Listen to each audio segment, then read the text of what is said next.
This is Chris with Outlaw Mineral, and today we're going to talk about sapphires.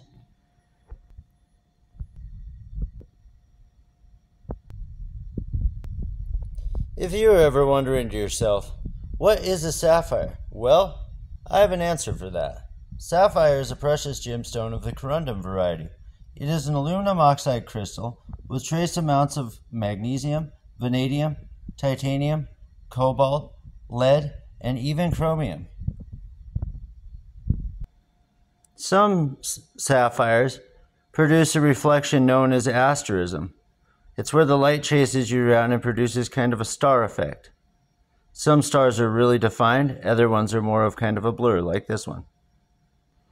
This particular type of sapphire is known as star sapphire. It produces an asterism because of tiny needle-like inclusions that reflect light in a star-like pattern. They can come in different colors, but are most commonly blue or purple. Montana is known all over the world for producing high-quality sapphires. Right here, near the town of Phillipsburg, right here, near the town of Helena, and right here, near the town of Lewistown. First, let's dive into a little bit of the history of the Yogo sapphire, where it all starts right here in a place called Sapphire Village. The year is 1866.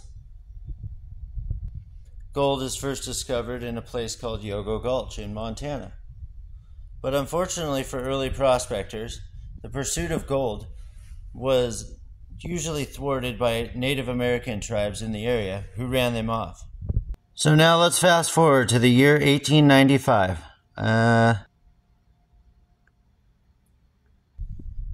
In the year 1895, a prospector by the name of Jake Hoover partnered with Jim Bouvier and a guy named Simon Hobson. They were to extract gold from the Little Belt Mountains of Montana, somewhere near the present-day town of Lewistown. Lewistown, Montana, to be precise. In that first year, they raised $40,000 for their venture, but after another year of operations, they were only able to pull out about $700 worth of the shiny stuff. Sapphire, being a similar specific gravity to gold, started turning up in the sluices and gold pans, right along with the gold concentrates. Jake Hoover, being an enterprising man, saved all the tiny blue pebbles, which were eventually sent to Tiffany and Company in New York for identification and valuation. The pebbles were ID'd by Dr. George Kuntz. After IDing the blue mystery pebbles, Dr. Kuntz deemed them, quote, the finest gemstones ever found in the United States, end quote. Hoover and his partners soon traced the source, and the Yogo sapphire was born.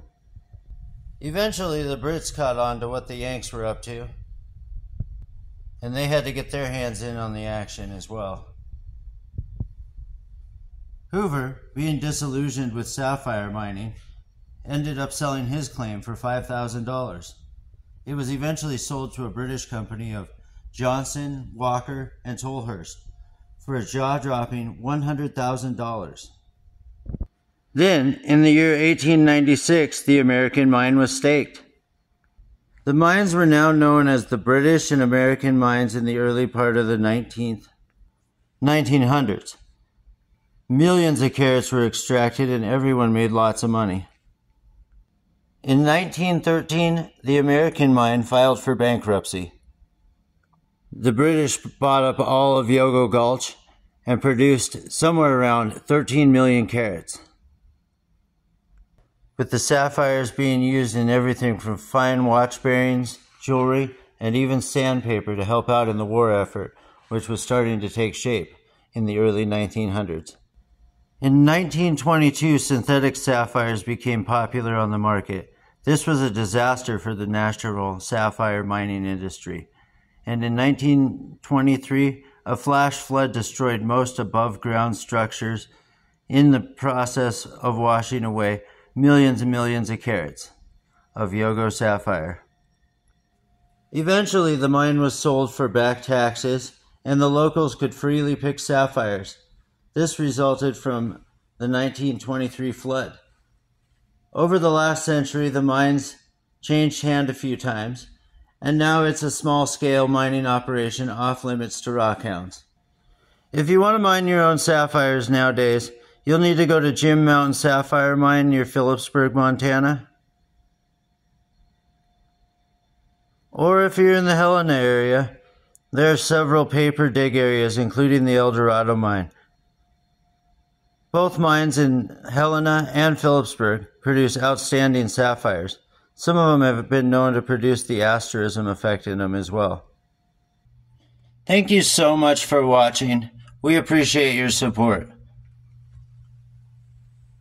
And happy hunting out there, folks.